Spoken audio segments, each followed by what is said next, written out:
Welcome to the Kahler Podcast, episode 14. Today, we're going to talk about custom work. But first, viewer comments. How you doing, Gary? Hey, good morning, and good morning to everybody, or is it good afternoon? I'm not sure. Okay, we got two in a row that are related, so we're going to do this back to back. D-Rock 1779 says, can't get a killer, but that's okay. The Steeler Pro is better. Can't get a Steeler Pro because it's not made in a left-handed model. You guys are killing me here. Metallic Death 02 says, will you make the Steeler left-handed? You want me to answer that? Yeah,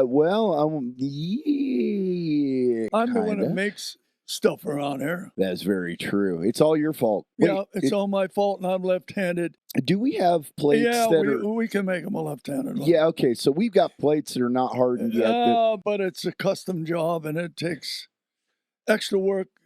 We'll get back to them by email and let them know, because we do so much custom work. We do so much custom work. We could drill a couple of those things, send them out for plating. It's about a 60-day turnaround to get that. I have to make a dozen of them, or we just can't make one. It costs so much, nobody'd want to buy it. Right. And more than likely, the smart thing to do would be to make the left-handers available with just either the blunt fatty or the Godiva, because I don't know if we've got any left-handed modules right now, do we? We do have left-handed modules. But they were basically made for the spiders and the killers. But that same block, that left-handed module, does fit on a regular block that goes on a Steeler, but the Steeler plate doesn't have any left-hand drilled holes. So what we would need to do is we would need to drill some holes,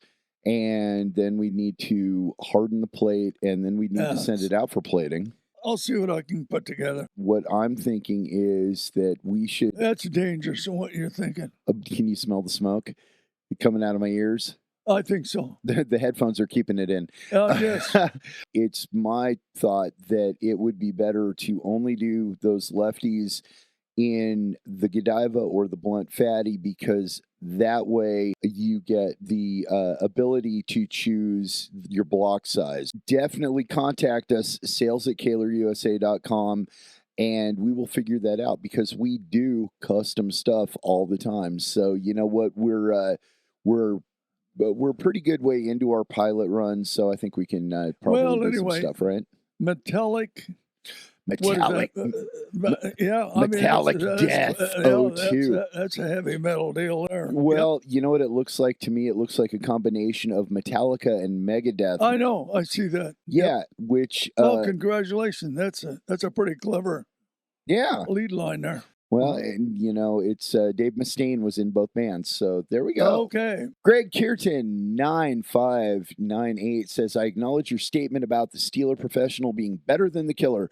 However, one of the primary issues, the Killer might be preferable, especially with the model series Charvels from '86 that came with the 2500 series, vintage fender post spacing.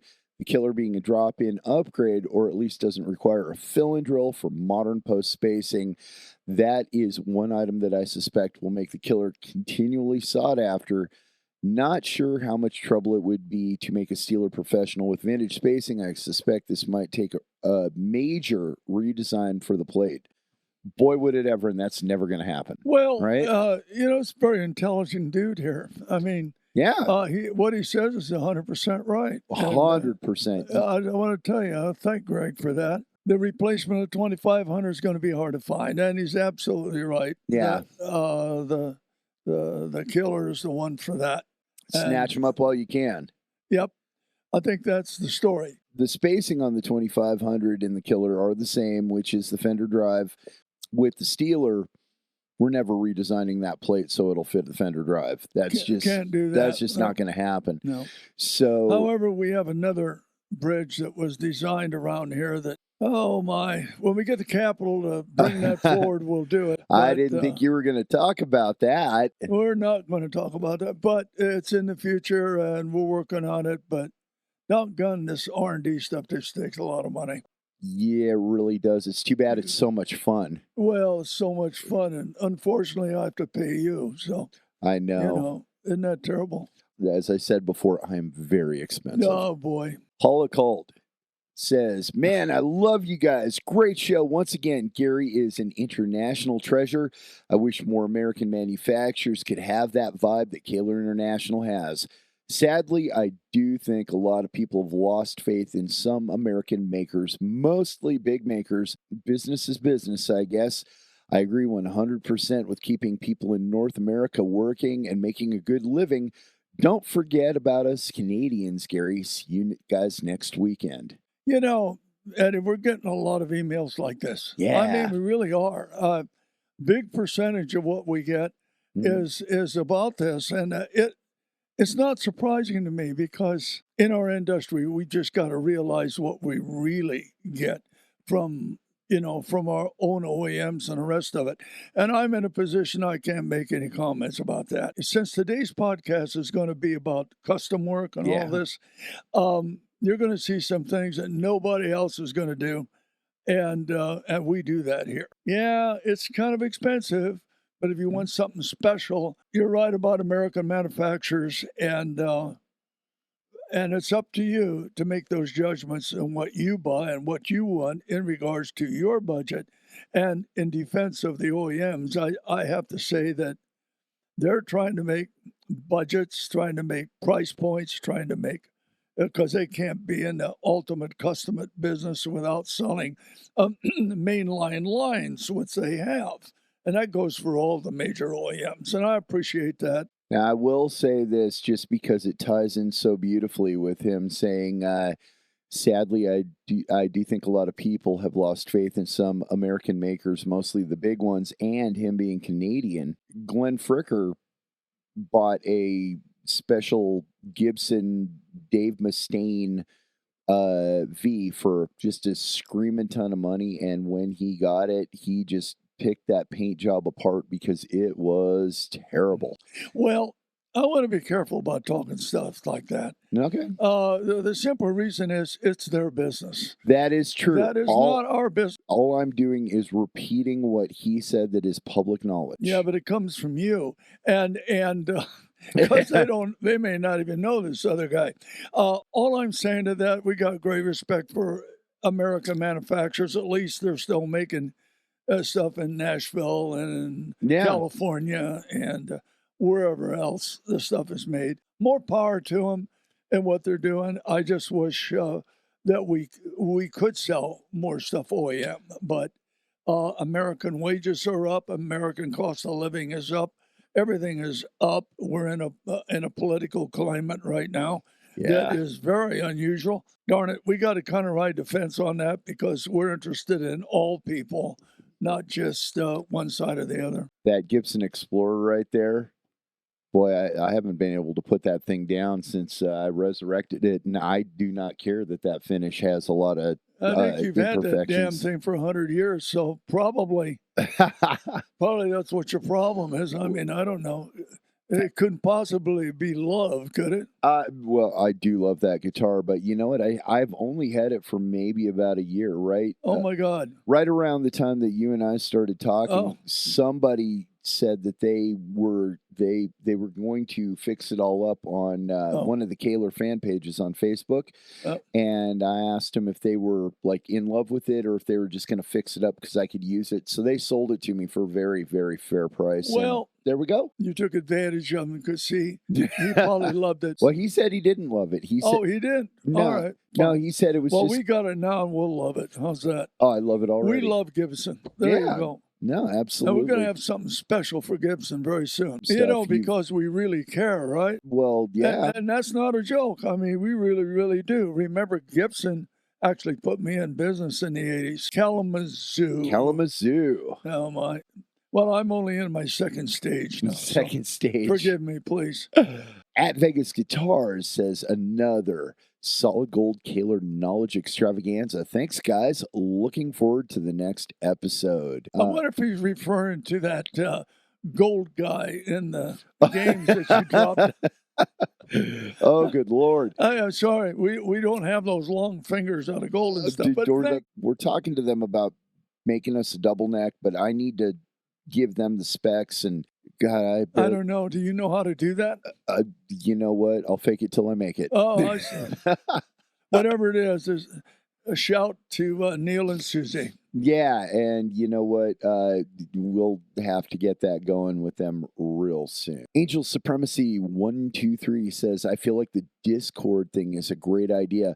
Also, Gary is the man. We should all aspire to be like him when we're 86. LOL. So on Monday, which the airing of this podcast in 3 days, you will be how old? 86. That's when you turn 86. So right now, 85 for the last couple days. Yep. Enjoy it while you can. And I know I'm going to feel really different on Monday. Right. Because as I creep in my third stage. Right. I don't know. Maybe I'll wear a mask. There you go. Then nobody will know who the hell I am. We'll see if Les Claypool will loan you his mask with the I like the it. nose. We gotta have the nose. Great big nose. And we got to have that outrageous playing on that Kahler bass drum. Okay, we got another two that are related, so I'm going to do them rapid fire here. Greg Curton9598 says, looking forward to this, especially any detailed video to show how to properly set up, maintain the Killer 2700 series trem. I haven't been able to find much information on the web for this piece, but it may just be the natural order of parts that are NLA. Followed by Dustin Wilborn, who says, just replaced a 2520 with a 2710 on my 86 Charvel Model 3. What I've read is correct. The tuning is so stable. Obviously in reference to last week's podcast, which was all about the Killer. I will do a setup. I think that Dustin Wilborn here, I do believe that the 86 Charvel Model 3 is a red one with a black pickguard, just like the 86 Model 3 that I'm going to put a Killer on. And I think I'll put an auto latch on that too to show everybody how that works. That'll be a hell of a combination. I love my Killer. So I'm really looking forward to doing another guitar with the Killer with the auto latch. And that is the last comment. So today we are going to talk about the custom stuff that we do here. It's primarily Gary who does it. He will take things over to his little private machinist area and do some cool stuff. You're going to see a bunch of it. All the calculations and things like that are all done by him. So take it away, Gary. We do a lot of custom work, 1-ups, 2-ups. What happens is somebody has a very special guitar they want to make, and well, we got to have direct communication with that customer. We got to know exactly what it is that he wants. That the customer actually sent it off to his computer exactly what he was wanting. And I can say that those are long extenders, short extenders, medium extenders, what kind of rollers he wanted, everything about it. We've got to have these pieces in stock. It's kind of like an erecto set. So all that stuff is important. The biggest thing that we have to be concerned about is what's the differential. 2.45 inches could be the biggest differential in intonating. In this case, it really isn't, but this is something that has to be established. The plate had to be made bigger. We'll take some of these parts, add other parts to it, and I'll have to mill out some certain things of importance. After we get it all down on paper, from our point of view, then it's got to go to our engineer here, and then he makes the bigger trim plate that we had to have for it and so forth. And this is what that bigger trim plate is. We don't have one. This is the biggest multi-scale we've ever made. Now, originally, the 10-string standard is somewhere around $500. This bridge is going to be somewhere in the neighborhood of, well, it is right at $1,000. What you got to understand is there's a lot of back and forth between the engineering of it and the customer and so forth. So we may have 20 exchanges to make sure, and pictures and all the rest of it. As long as we can show exactly what it is that he wanted, he approves it, and then we ship it. And there's only been one time in the last couple of years that the customer said, well, I didn't get exactly what I wanted. Can you do this or that? And of course, we'll do this or that. Because you see, this is creating something for him. And maybe his luthier that was cutting the wood or didn't get all his measurements right. So we all try to be fair with one another. We're not in a blaming game here. That's what we do on multiscales out that are very special. And a lot of people have different ideas on multiscales. If that fret is going to be anywhere between 20 and 30 degrees difference, all of ours is set somewhere between 22 and 25 degrees. So that is what makes the differential in the intonating. But you see, our customer knew enough about what we did. He actually picked up what extenders he wanted, and I believe that's going to work for him. But you're sending him a couple extra ones of different sizes just in case. Yeah, I'll send him like an extra short, medium, or large, or extra large extender.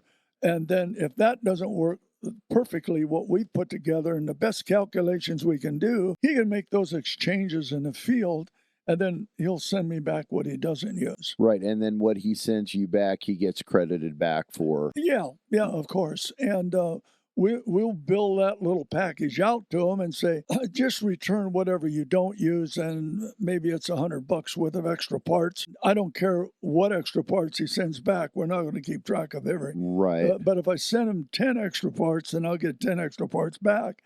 And I don't care what they are. We'll make them get them back in inventory. I think the next thing that I'd like to talk about is some very special stuff when it comes to basses. I have here a multiscale bass with only about an 18% degree on it. And you can see extenders on them and the rest of it. That's kind of the way that works. It's a 1, 2, 3, 4, 5 string. This can be a 6 string as well. Let's point out that this is rearward facing, and with basses, it's really important to know if it's got to be rearward or forward facing. Well, the thing that you're going to have to know about, there's two things. Number one, the witness point closest to the cam. You can do this yourself. You can take that witness point where the string contacts the saddle and say, okay, it's going to meet there. The highest string to the lowest string, so you can get the differential. What happens is just going to be too close to the pickup. Because if it's, if you put the rearward in, is the whole bridge too close to your pickup? Will it intonate? Or, put it in a forward saddle, which this one can be forward as well. And then you got to worry about, oh my, did I just push the bridge off of the rear end of the bass? Well, some people have actually done that. And this corner right here would stick off the edge of the bass. So I've had people send them back and make a marker. Say, we just mill that damn thing off. However they wanted. They put their own radius on there and everything. And oh my God, it's already plated, but we mill it off and it kind of ruins the look. The BC Rich Ironbird bass, the ones that have the whammy bar on them, they actually have an extended piece of wood out to accommodate the bridge. Oh, they do. They did that. This bridge here actually comes in a 4, a 5, a 6. And we can even make up as far as an 8 string. And that's a very wide thing. And a little bit later here, I'll show you how we do that. This one here is like a 5 string. Now, this is a little wild. This one here will either go forward or rearward. By putting 2 pins here, this is 1 pin that can be for forward. This pin up here is for rearward. And then you can mix the saddle. I'll try to keep it in frame here. So that you can have some going forward and some going rearward. I've made 2 of these almost set up like this, and I wonder what the hell they doing with that. The point of the way that those saddles are set up is to show that it can be either frontward or rearward, but every time I look at that, it looks like those old Halloween glow-in-the-dark vampire teeth, or this cartoon character known as Brack. Quickly, tell everybody what a witness point is. Where the string hits the saddle precisely is called the witness or the witness point. Right. Where the string vibrates for intonating the string to the nut. You got 2 witness points. You got one at the nut and you got one at the saddle. Yeah. That's a witness point. That's why we have all these adjustments so that you can do it. In the old days, we had bolts and screws and springs and all that. So this ain't nothing new, but we just do it a little different. We've got things now that we have extra long saddles. I put this in here like this so that it's extended. Again, this is a 5-string regular bass. This can be turned around to be a forward one. And if you're really having trouble intonating the highest string, then we have what we call long saddle. All of these string hooks are adjustable left and right so that you can line it up precisely with the center line of the roller, so that the bass string won't be crawling up one side. On the hybrid, you can't do that because we got slots back here.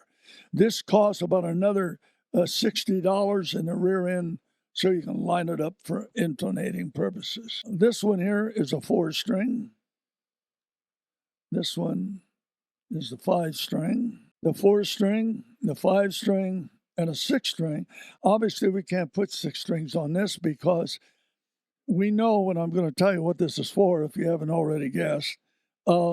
This is for a baritone guitar. Yeah, the crazy 6-string over there. Or it can be for a piccolo bass. I just want to say real quick about that 6-string, and it's very unique and it's very different. And the cool thing about this particular bridge is that somebody wrote in who said, I've got really big hands. I have to play a baritone. I need big strings. I need big this. I need big that. I was talking to my luthier saying, what a shame that I can't have a whammy bar. And what he said was maybe a modified Kahler bass bridge would do the trick. So he wrote in, and after you analyzed the whole thing, you were like, well, that was a good idea, but actually if we modify one of our, what is that, an 8-string plate? Yeah, this is an 8-string plate, 8-string cam. Well, I milled off the back and put slots in it. This intonating, what we call the fine-tuning cage, the fine-tuning member, had to take and cut it and stretch it out. And then I put the strings 2 at a time. These pairs, I'll start with this side. Yeah. As you can see, I have a pair of 2 strings, 2 strings, 2 strings. So it's 6 strings. Well, we don't make a fine-tuning subassembly like that. So what I have to do is cut these apart, cut them apart, absolutely re-drill everything on this side, and then slot it out so that these can be as much on center line as possible. Now, they're not going to be perfect on center line, but it's the best you're going to get it. And it's going to be up to the user to adjust those exactly where he wants them. So he's got fine tuning. He's got a 6-string, either for baritone or piccolo. He's paying about $200 more because we got a lot of shop time involved. And then there's another issue, which I'm going to get to in a minute, on what we're going to call tool marks. Obviously, when we take a piece like this, we cut it apart. It's already plated. It's going to obviously show some tool marks. Well, the customer would have an option about that. These 3 that we showed here are for piccolo, and they are not regular in inventory standard product. We actually have to make those. But if you want something for a piccolo bass or a baritone guitar or even a ukulele, most everything is either measured in millimeters or SAE. So, well, I've got a couple rules out here. The 1, 2, 3, 4, 5 obviously is in inches and thousandths, the way it's measured, and the other thing is measured in millimeters. Now, most all of us can see that this can be in inches. It can be in millimeters, which you can't quite see, or it also can be in fractions. All these measurements are important. Now, a lot of times we get measurements in here that want all millimeters. Well, okay, we can do that. SAE is the standard in the USA, and so we like to stick to SAE. All of our stuff is made SAE. This is a 7-string cam, standard cam, that we made that 6-string bridge out of. And so you can see all the work's got to be done on it. So what we've got to do, we got to cut this up, and then we got to get the sizes. And the way, when we cut this up, this is what it looks like.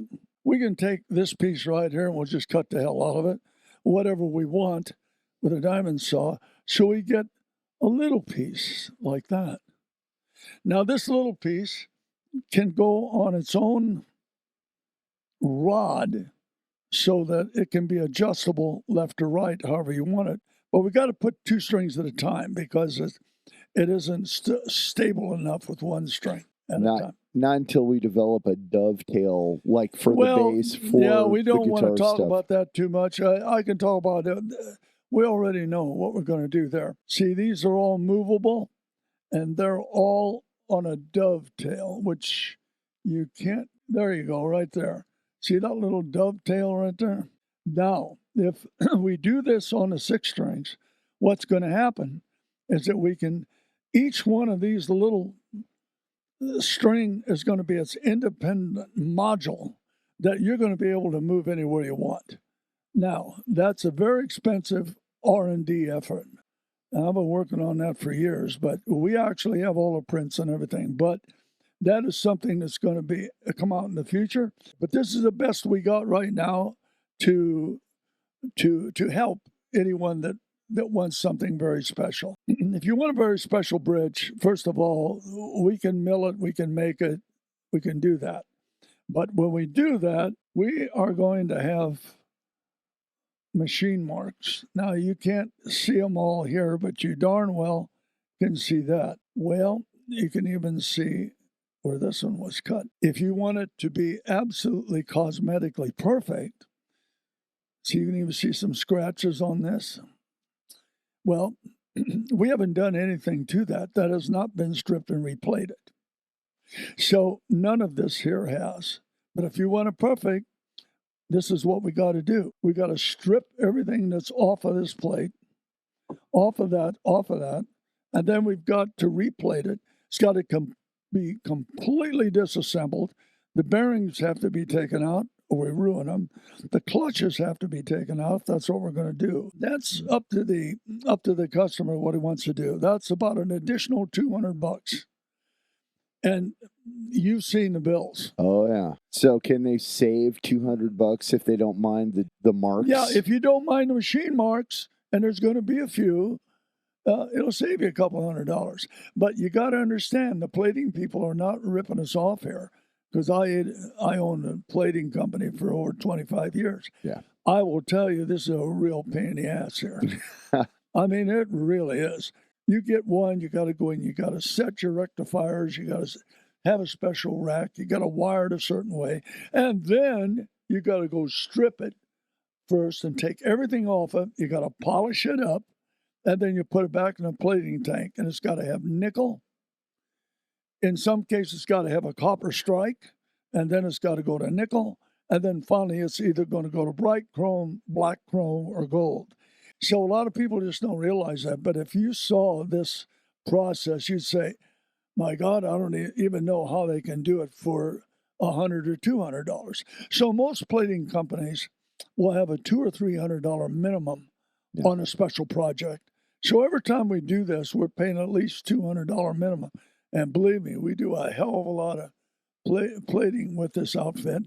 And they're cutting us a lot of slack. Those are things that we got to keep in mind if there's anything special. Here's a very special bridge. Oh, this right here, boy. I mean, I think that this right here is something that a lot of people have asked for, and I'm going to put one on my personal Les Paul. Well, here's something special. Well, no. Talk about that Les Paul bridge. Well, I can talk about both of them here. I guess. You see, because this part right here, the fine-tuning section, is the same fine-tuning section we have in the fixed bridge. Yes. Okay? Well, that fine-tuning section is simply inserted into this plate, like it can be inserted into this plate.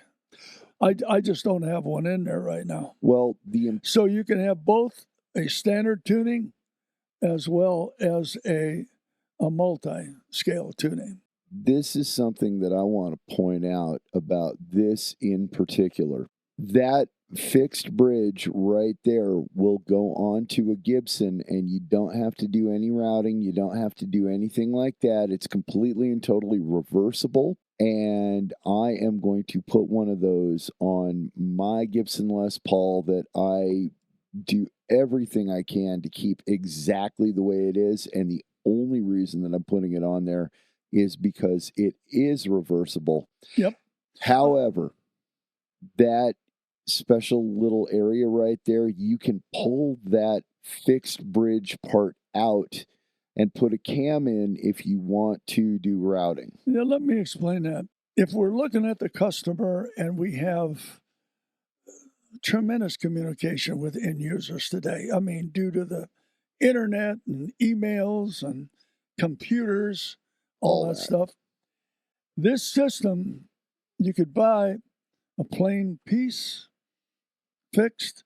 Later on, you can decide, I think I'll put a cam in it. Mm-hmm. So you can put a cam in it, and then you actually have a 2200 cam bridge. So everything is convertible. That's the idea of what we're doing here. Convertible both for standard as well as multi-scale. So these are what we call the string hook or the string retainers with the fine-tuning levers on them and a little deal. This one here is the biggest one we make. This one will take a bass string just like the big one here takes a bass string. Only this fits on a regular plate, what we call a 6200 plate, which is what the 2300 whole line or the 2200 line is made of. Well, it all has this fine stringing, fine tuning, because this is what you need. Everything has to have a plate, something that's go on. These are very expensive to make. They're out of a solid block. So each one of these are about, just to make them, about $60 to $70 raw. Then everything has to happen. You got to get them all finished, get all the little parts that go in it and so forth. So that's why some of this stuff is as expensive as it is. In our rectal set of what we're doing, we have to make parts that are unusual. If you got a 2-inch differential, we can get it to 2 inches right there. And then we can also add onto that an extender so that we're utilizing all of that space. This custom stuff like this costs money. We can't make hundreds of them. Like whenever I make these forks, I'll make about 200 of them, because 200 of them would cost me the same if I made 20 of them. Here you said the plate is $60 raw. So that's before any kind of plating or any parts are put on it or anything. That's just the material and the guy milling it out. Yeah, and that's after he's programmed it and got the holding fixtures done to do it. I mean, it's really, we could have $100 in it, well, maybe $200, because it depends on how fast can our tooling guy set this up in a machine. How fast can he program the machine center to get this? So when you see this and you'll say, well, of course, that's what he did. Wait a minute. A cutter had to go through all this. The secondaries all had to be made. They all got to be correct. They got to be within 2,000ths, maybe even 1,000ths of tolerance. And so that's what happens on special stuff. Well, see, now this right here, this part is very important to me because I come from the consumer background with these guitars. And it's really, really, really easy for people to get upset and say, you're charging too much, you're charging too much. And I want to make it very clear so that everybody understands that quantity dictates price. So when you want little onesie, twosie things, that can triple, quadruple the price. Well, it's the same. Let's just say you got an OEM. Right. Let's say it's Fender. Sure. Let's say, well, we're going to make 10,000 of this. Sure. Well, the engineer has to make the designs. The tooling guy has to make the tools. The programmer has to program the machine. And then you have to have an intelligent person running it to hold tolerances. They may make 10,000 pieces, and now we want one piece. Now, we got to do all the same stuff. The price is in the setup, and if you run 10,000 of them, you know, we're going to have 10,000 bridges, then, you know, that the bulk of that kind of helps drop the price down, where if it's just well, it don't kind of help. It is definitely. I mean, the quantity is what's going to dictate prices anywhere you look at it. And that's why I want to add this, and I hope you don't cut it out. That's where the offshore manufacturer has it over us, because they take all of our designs, they take the designs, they take all the effort, all the computer efforts, all the programming, all the digital works that we have to do. They can copy the tooling by seeing what's necessary and holding it. They don't have to create anything. All they got to do is buy one piece and say, well, we'll reverse engineer it, and here we go. Who's going to make special things for special people? So if I say that on a very sophisticated bridge like that, this might be forward, it might be a 6-string, it may have a special cam. The cost of something like that could be as high as $2,000. I've made many of these for $2,000 to $2,500. I made one that was an inch wider than this, cost them $4,500 for one piece. Wow! And I already had all the, and that was cost, and I know I lost money on it. The reason for this part of the podcast is to say to you, we're not complaining about this. All we're trying to do is inform you on what these costs are. But we're not opposed to doing it as long as you understand that this all costs money. Like, this isn't a chore. You actually really enjoyed doing this. So don't feel like Gary's sitting there going like, oh, geez, I can't believe I have to do. He actually enjoys doing this. But at the same time, we can't pay the light bill with happy thoughts, you know. Well, we're not complaining about it, because if we're so stupid to take on a project and we don't make enough money on it, that's on us. Yeah, that's our fault. And you do that enough times, you're out of business. And God only knows I've been out of business a couple of times. I think this is kind of what keeps me living, and I like to do that. So I'm just trying to explain some facts about all this stuff. We're doing this without going to the machines and not showing you exactly what all the cutters have to do. You have to have a choice of all the tools you need and so forth. And always the genius of my organization for that kind of thing has not been me, it's been Bill Gurian. Bill's taught me an awful lot about all of this. And so, yes, I can do this, but we have to have a hats off to Bill Gurian. There we go. What else you got in there? Anything? I really don't. I think that's about it. If there's something that you want, I don't care how outrageous it is, drop us an email. So until next time, this has been Eddie Kernan. I'm Gary Kahler, and hey, thanks for watching. See you next week.